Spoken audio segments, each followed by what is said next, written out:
मथुरा नगरी में कंस नाम का एक अत्याचारी और अधर्मी राजा शासन करता था।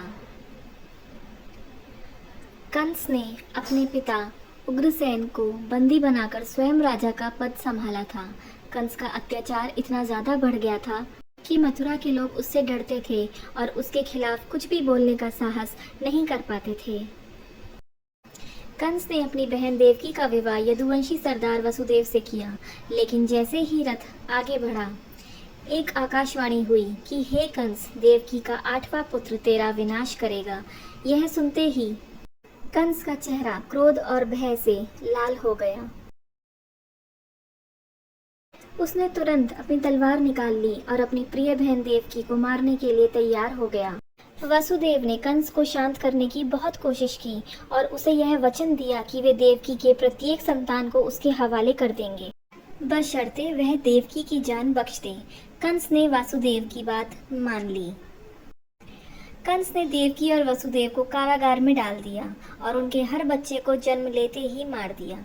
देवकी का 7वां गर्भ बलराम थे, जिन्हें योग माया ने रहस्यमयी ढंग से वसुदेव की दूसरी पत्नी रोहिणी के गर्भ में स्थानांतरित कर दिया। इस प्रकार बलराम का जन्म गोकुल में हुआ, जहां वे भगवान श्री कृष्ण के बड़े भाई के रूप में जाने गए।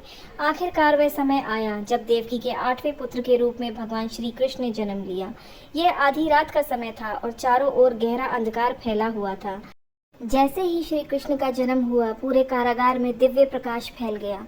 उनके जन्म के साथ ही जेल के सभी ताले स्वतः खुल गए और पहरेदार गहरी नींद में सो गए।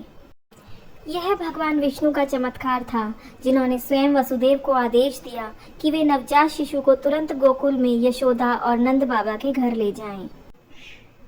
वसुदेव ने श्री कृष्ण को एक टोकरी में रखा और उन्हें लेकर यमुना नदी की ओर बढ़े। जब वसुदेव यमुना नदी पहुंचे तो नदी ने अपने आप ही उन्हें रास्ता दे दिया।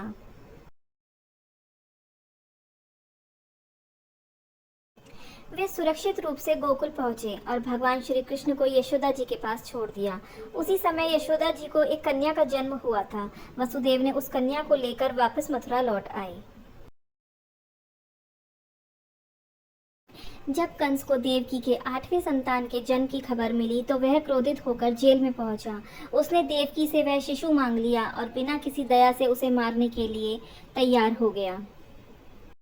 लेकिन जैसे ही कंस ने शिशु को मारने के लिए उठाया, वह शिशु आकाश में उड़ गई और देवी योगमाया के रूप में प्रकट होकर बोली, हे कंस, तुझे मारने वाला तो गोकुल में जन्म ले चुका है, और हंसकर अंतर्धान हो गई। कृष्ण जन्म कथा एक अत्यंत महत्वपूर्ण और पवित्र कहानी है, जिसे हिंदू धर्म के अनुयायी अत्यधिक श्रद्धा और विश्वास के साथ सुनते और मानते हैं। यह कथा भगवान विष्णु के 8वें अवतार श्री कृष्ण के जन्म की है, जो बुराई के अंत और धर्म की स्थापना के लिए इस पृथ्वी पर अवतरित हुए थे। हरि बोल।